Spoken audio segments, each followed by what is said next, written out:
झारखंड की सबसे बड़ी समस्या की अगर बात हो तो सबसे बड़ी समस्या यहां विस्थापन है। और जेल गेम ने विस्थापन नामक इस समस्या को पकड़ लिया है। और सही मायने में अगर विस्थापन को लेकर के कोई सियासत कर रहा है तो वो जयराम महतो है। इसी विस्थापन को लेकर के जयराम महतो का दर्द रामगढ़ में भी सामने है।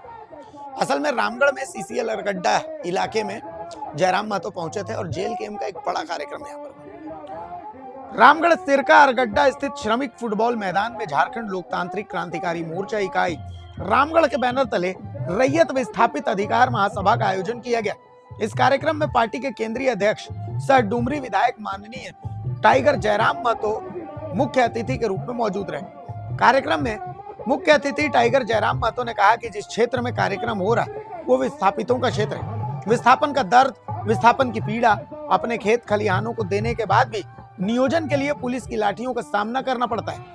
आलोक स्टील इंडस्ट्री प्राइवेट लिमिटेड के प्रदूषण के खिलाफ ट्वीट के माध्यम से मुख्यमंत्री ने संज्ञान लेते हुए रामगढ़ डीसी को कार्रवाई के लिए आदेश दिया था, लेकिन प्रदूषण नहीं रुका, न कम हुआ। तो आम लोगों का क्या होगा?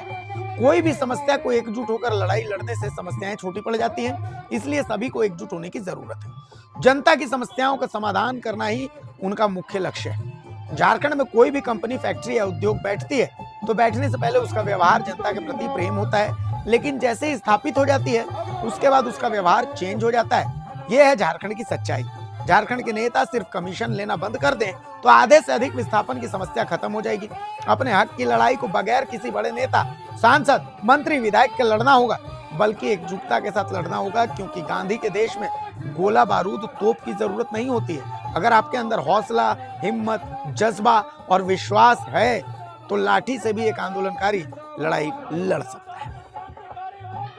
देखिए, विस्थापन आज पूरे राज्य की समस्या है। आप देख सकते हैं, सुबह ही पटिया धनबाद से आए, वहाँ भी महिलाओं के साथ लाठीचार्ज किया गया। हर जगह है। कंपनी कहती है कि 1950 में अधिग्रहण हुआ है, 1960 में हुआ है, उनके पास अधिग्रहण का रिकॉर्ड है। लेकिन जब जनता ये सवाल पूछती है कि जब आपने अधिग्रहण किया है तो नियोजन कब दिया है, मुआवजा कब दिया है, कितना दिया है, इसका रिकॉर्ड उनके पास नहीं है। कंपनी का रिकॉर्ड उनके पास है, जनता का रिकॉर्ड उनके पास नहीं है। ये दुर्भाग्य बहुत ही चिंता का विषय है, क्योंकि पूर्व विधायक और पूर्व मंत्री जो हैं वो सरकार की जो पार्टी है वो सरकार के साइड से है, वो सरकार सत्तारूढ़ दल के नेता हैं, सत्ता दल के नेता हैं। और अगर उनके साथ ये हो रहा है व्यवहार तो बाकी लोगों के साथ क्या होगा? मैंने तो बता दिया कि हम मुख्यमंत्री को लोग नहीं सुन रहे हैं, मुख्यमंत्री को नहीं सुन रहे, वो इसी लोग विदेश घूम रहे हैं। बहुत जिन जिन हथकंडों से लड़ाई लड़ी जाएगी, जैसे आप किसी एक समूह हम लोग धरना प्रदर्शन के माध्यम से डट गए, एक समूह हम लोग बंदी के माध्यम से डट गए, तो दूसरा समूह को कोर्ट में जाकर एक पीएल भी डालना होगा। हमें हर एक तरह से इस लड़ाई को लड़ना होगा और इस लड़ाई में निष्पक्ष रूप से पत्रकारिता का योगदान रहेगा। आपको जनता के जिन मुद्दों में निष्पक्ष रूप से साथ खड़ा, आपके पास भी चुनौतियां आएंगी, आसान नहीं है। बीते कुछ दिनों में जो मीडिया बंधुओं के साथ घटना घटी गोड्डा में, इधर आपका गढ़वा पलामू में, तो आप कहीं ना कहीं आपके भी मन में एक शंका हो जाती है, आप भी कहीं ना कहीं मन में भयभीत होते हैं जिस प्रकार से प्रशासन का रवैया रहता है।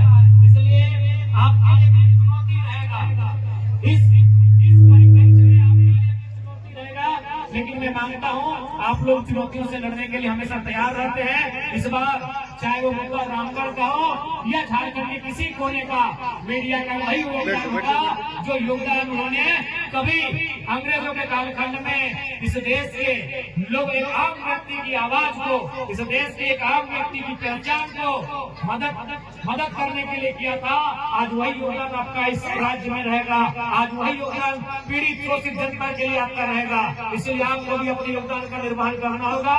बाकी विधायिका का होने के नाते मैंने हमेशा प्रयास किया है जनता के मुद्दों को सीधा विधानसभा के पटल पर टू द पॉइंट रखा जाए, और मैंने बिना किसी लोग लपाट के, बिना किसी इधर उधर की बात किए, बिना किसी ऐसे वैसे विषयों पर बात किए।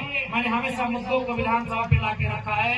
इसलिए मैं आपसे भी अनुरोध करूंगा, जितने भी मीडिया के साथी हैं, मीडिया के बंधु हैं, आप देख सकते हैं इसी वातावरण में आप भी जीते हैं, इसी आबो हवा में आप भी रहते हैं। आप देखिए आज क्या है प्रदूषण का हाल, आज ये कंपनियों की क्या है मनमानी। आप देखिए चारों तरफ क्या परिस्थितियां है, रहने के योग्य नहीं है ये क्षेत्र।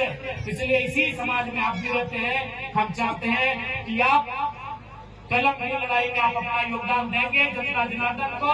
और बाकी जो पढ़े लिखे नौजवान हैं वह न्यायालय में अपनी याचिका को दायर करेंगे। और बाकी जो आंदोलनकारी हैं अब नए स्तर से आज के बाद, इस सभा के बाद नए तरीके से आंदोलन की तैयारी होगी और उस आंदोलन से अपनी आवाज को हम लोग बुलंद करने का काम करेंगे। और साथ ही विधानसभा का सत्र चलेगा तो विधानसभा के भीतर उसे ले जाने का काम ऑफिशियल रिकॉर्ड बनाने का जिम्मा मेरा होगा। उसे हम विधानसभा के भीतर लेके जाएंगे। हाँ, सभी से मेरा आग्रह होगा कि आज सबको समझना होगा परिस्थिति को। आज इस राज्य की स्थिति परिस्थिति को सबको समझना होगा और सबको मिलकर साथ देना होगा। ये मैं सभी से अनुरोध करूंगा, क्योंकि समय का अभाव है, ठंड का मौसम है। अभी नगर रामगढ़ शहर नगर सब तो खराब कर देता है, ऐसे फायदा है बताओ।